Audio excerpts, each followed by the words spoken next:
بسم اللہ الرحمن الرحیم۔ السلام علیکم ناظرین، کسی کی زندگی پر بیتی ایک نئی کہانی کے ساتھ آپ کی خدمت میں ایک بار پھر سے حاضر ہیں۔ نئے آنے والے دوستوں سے گزارش ہے کہ اگر آپ نے ابھی تک چینل کو سبسکرائب نہیں کیا تو برائے مہربانی چینل کو سبسکرائب کر لیجئے۔ تو چلتے ہیں آج کی کہانی کی طرف۔ ہم دو ہی بہن بھائی تھے۔ شکیل مجھ سے 7 برس چھوٹا تھا۔ ہم بدنصیبوں نے اپنے ماں باپ کے سائے میں کم عرصہ ہی پرورش پائی۔ ابھی چھوٹے تھے کہ والدین ریل کے حادثے میں چل بسے اور ہم کو اپنے چچا کے گھر آنا پڑا۔ چند دن چچی اور ان کے گھر والوں نے محبت بھرا سلوک رکھا، پھر ہمارے ساتھ وہی ہوا جو عموماً یتیموں کے ساتھ رشتہ دار برتاؤ کرتے ہیں۔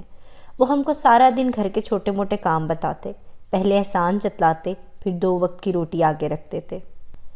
شکیل تو کم سن تھا، وہ ان کی طنز کو نہ سمجھتا، مگر میرا حساس دل صبح شام چھلنی ہوتا رہتا تھا۔ بس نہ چلتا تھا اپنے بھائی کو لے کر اس زہر بھرے ماحول سے کہیں دور بھاگ جاؤں۔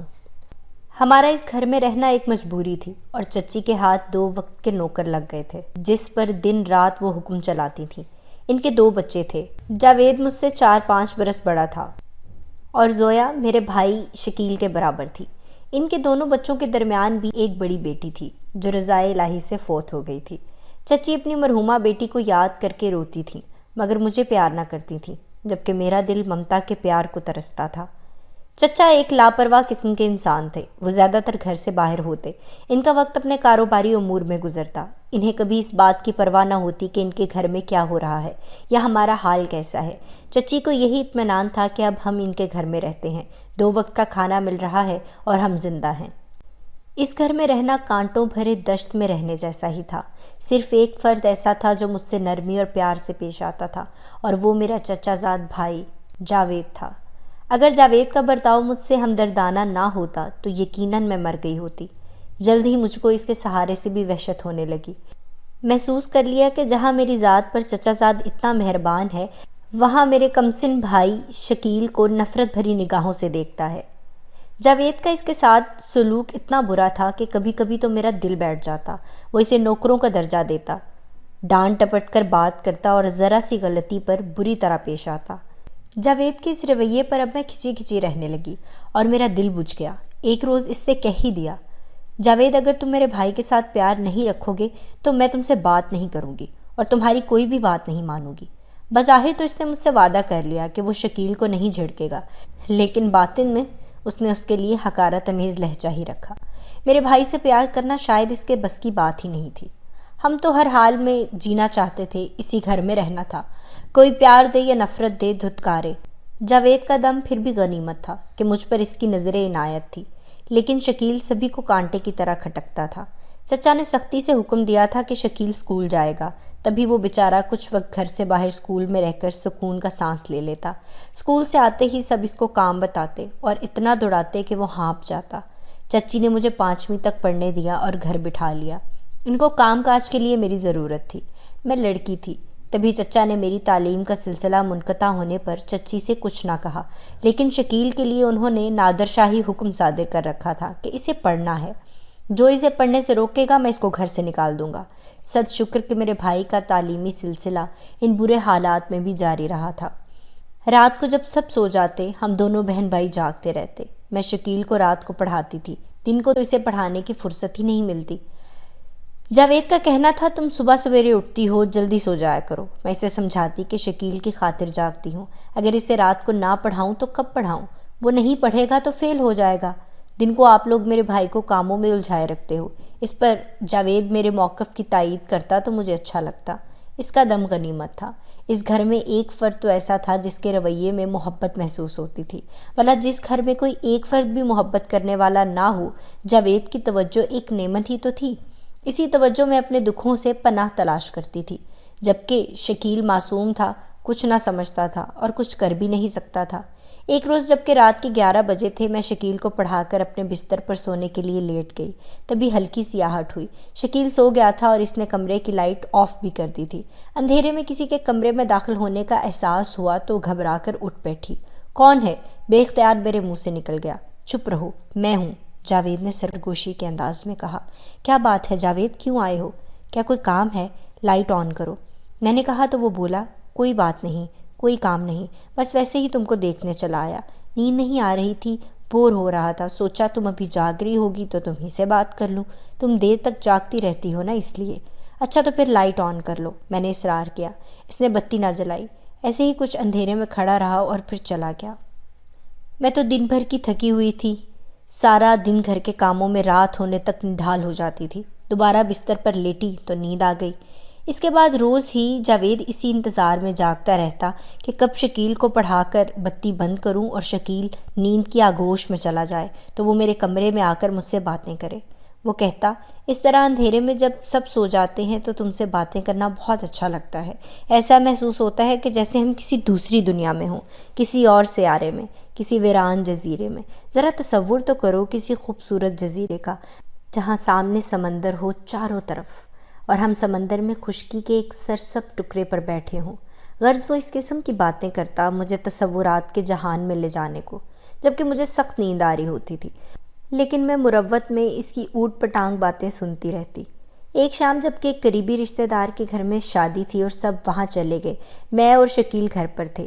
ایسے موقع پر چچی ہم کو نہیں لے کے جاتی تھی۔ شکیل کو میں پڑھا چکی تو حسب معمول لیٹتے ہی وہ سو گیا۔ میں بھی سونے کی تیاری میں تھی کہ جاوید کمرے میں آ گیا۔ اس نے روز کی طرح مجھ سے ادھر ادھر کی باتیں شروع کر دیں، لیکن وہ آج صرف باتیں کرنے کے ارادے سے نہیں آیا تھا، اس کا مقصد کچھ اور تھا، جبکہ میرا ذہن اتنا صاف تھا کہ اس کی بری سوچ کا مجھے احساس تک نہ ہوا۔ اچانک ہی جاوید نے اندھیرے کو ڈھال بنا لیا اور جذبات کے پلسرات سے اس کے قدم بہک گئے۔ تنہائی کی تیز تلوار کی دھار سے ہماری پاکیزگی کی وہ چادر تار تار ہو گئی جو عزت و ناموس کی حفاظت کرتی ہے۔ نیند میں جب میری سسکیاں شکیل کے کانوں سے ٹکرائیں، اس نے آنکھیں کھول دیں۔ اس کا معصوم ذہن پارا پارا ہو گیا۔ جاوید نے میرے منہ کو اپنے ہاتھ سے بھینچ کر میری سسکیوں کو بند کر دیا۔ میں اب سانس بھی نہیں لے سکتی تھی۔ شکیل اٹھ بیٹھا۔ جاوید نے اسے پلنگ سے دھکا دے کر زمین پر گرا دیا۔ وہ خوف سے سرد ہو گیا اور زبان گنگ ہو گئی۔ وہ یہی سمجھا کہ کوئی ڈاکو اس کی بہن کو قتل کر رہا ہے۔ جاوید کے جانے کے بعد میں نے شکیل کو فرش سے اٹھایا اور ایک لاشے کی مانند وہ سرد تھا، خوف سے کانپ رہا تھا۔ میں نے اپنا دکھ بھلا کر اس کو پیار کیا اور گلے سے لگا لیا۔ ہم دونوں گلے لگ کر سسکیوں میں روئے۔ میں نے شکیل سے کہا، یہ بات کسی سے نہ کہنا، ورنہ یہ لوگ ہم دونوں کو مار مار کر گھر سے نکال دیں گے۔ وہ بہت پریشان تھا کیونکہ کچھ اس کی سمجھ میں نہیں آیا تھا، بس ایک دھواں سا اس کے دماغ میں بھر گیا۔ وہ ہر دم پریشان رہنے لگا تھا۔ کئی بار اس نے آدھی رات کو یہ نظارہ دیکھا کہ اس کی بہن کے پاس کمرے میں کوئی ڈاکو آ جاتا ہے۔ شکیل آنکھوں پر تکیہ رکھ کر اوندھا ہو جاتا۔ اس کے ذہن میں بہن کی سسکیاں گولوں کی طرح پھٹنے لگتی۔ جاوید وعدے کرتا کہ میں تم سے شادی کروں گا، تم ہی میری دلہن ہو۔ وقت گزرتا گیا، یہاں تک کہ اندھیرے کی کوکھ سے گناہ کا سورج طلوع ہونے کو ہوا۔ تب میں بیمار نظر آنے لگی۔ چچی نے میری بیماری کو بھانپا تو پریشان ہو گئی۔ چچا کو کچھ بتائے بغیر مجھے ایک نرس کے گھر لے گئیں اور بیٹے کو اپنے بھائی کے پاس دبئی بھجوا دیا۔ اس واقعے کے 2 ماہ بعد انہوں نے چچا کو راضی کر کے میری شادی ایک غریب رشتہ دار سے کرا دی اور مجھے اپنے گھر سے رخصت کر دیا۔ شکیل ان کی حقارتیں سہنے کو اکیلا رہ گیا تھا۔ وقت گزرتا رہا، یہاں تک کہ شکیل نے میٹرک پاس کر لیا۔ چچا نے اسے کالج میں داخل کرایا تو اس نے ٹھان لی کہ سخت محنت مشقت کر کے وہ خود کو اس قابل کر کے اس جہنمی ماحول سے نکل جائے گا۔ اب وہ سمجھدار اور باشعور ہو گیا تھا۔ اب ساری باتیں اس کی سمجھ میں آ گئی تھیں۔ کاش کہ وہ نہ سمجھ ہی رہتا۔ اس کی سمجھ میں کچھ نہ آتا۔ پہلے دماغ میں صرف دھواں پریشان کرتا تھا اور اب دل میں آگ سی لگی رہتی تھی جو اس کے تن من کو جلاتی تھی۔ وہ مجھ سے ملنے بھی نہ آتا۔ میں اپنے شریف اور بھلے مانس شوہر کی پناہ میں آ کر پرسکون ہو گئی تھی، اپنے بچوں کی پرورش میں کھوئی ہوئی تھی۔ میرا بھی جینا کرتا تھا کہ چچا کے گھر جاؤں، مگر اپنے بھائی کی فکر اندر ہی اندر کھاتی رہتی تھی۔ نہیں معلوم تھا کہ انتقام کے سانپ کو وہ چپکے پال رہا ہے۔ چچا کی بیٹی جوان ہو چکی تھی، وہ بہت خوبصورت اور پیاری تھی۔ چچا شاید اسی خیال سے شکیل کو پڑھا رہے تھے کہ جب پڑھ لکھ کر کسی قابل ہو جائے گا تو اس کے ساتھ بیٹی کی شادی کر دیں گے۔ جب زویا 17 برس کی ہو گئی تو شکیل نے اس کے ساتھ پیار کا رشتہ قائم کر لیا۔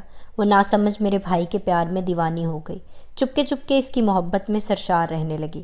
شکیل نے FSC میں ٹاپ کیا، سارے ضلع میں اول آیا۔ چچا نے اسے اعلیٰ تعلیم دلوانے کو بیرون ملک بھجوانے کا فیصلہ کیا۔ جس دن اس نے جانا تھا وہ رات زویا سے ملا۔ دونوں نے رات کے آخری پہر چپکے کچھ باتیں کی اور محبت میں اس نادان لڑکی نے خود کو اپنے محبوب کے حوالے کر دیا۔ صبح ہوتے ہی شکیل دھوکے کی تلوار سے اپنے چچا کی ناموس کو گھائل کر کے ایئرپورٹ جا چکا تھا۔ کچھ ماہ بعد زویا کی بھی ویسی ہی حالت ہوئی جیسی کہ میری ہوئی تھی۔ اس نے ماں کو آگاہ کیا، مگر اب کیا ہو سکتا تھا؟ شکیل تو ہزاروں میل دور جا چکا تھا۔ چچی نے بدنامی سے بچنے کے لیے کچھ الٹی سیدھی ترکیبیں آزمائیں، ایک نرس کو گھر بلایا، مگر زویا جان سے چلی گئی۔ چچی فریاد بھی نہیں کر سکتی تھی، شوہر کو کچھ نہ بتایا کہ وہ غصے میں انہی کی گردن دبوچ لیتے۔ جب مجھے پتہ چلا میں بہت روئی، سوچا میرے بھائی نے کتنی غلط حرکت کی۔ جاوید سے انتقام لیا کہ چچا کی وفا کو مٹی میں ملایا۔ مجھے اپنے بھائی سے تو ایسی گھٹیا حرکت کی امید نہیں تھی۔ کاش وہ معصوم زویا اس سے دھوکہ نہ کھاتی، کم از کم اپنے چچا کی محبت اور وفا کا خیال ہی کر لیتا۔ جاوید کو بعد میں چچی نے بتایا کہ تمہاری بہن بھی دھوکے کی اسی تلوار سے گھائل ہوئی جس تلوار سے تم نے بے بس نعیمہ کو تاراج کیا تھا۔ تمہارا انتقام اس کے بھائی نے تمہاری بہن سے لیا۔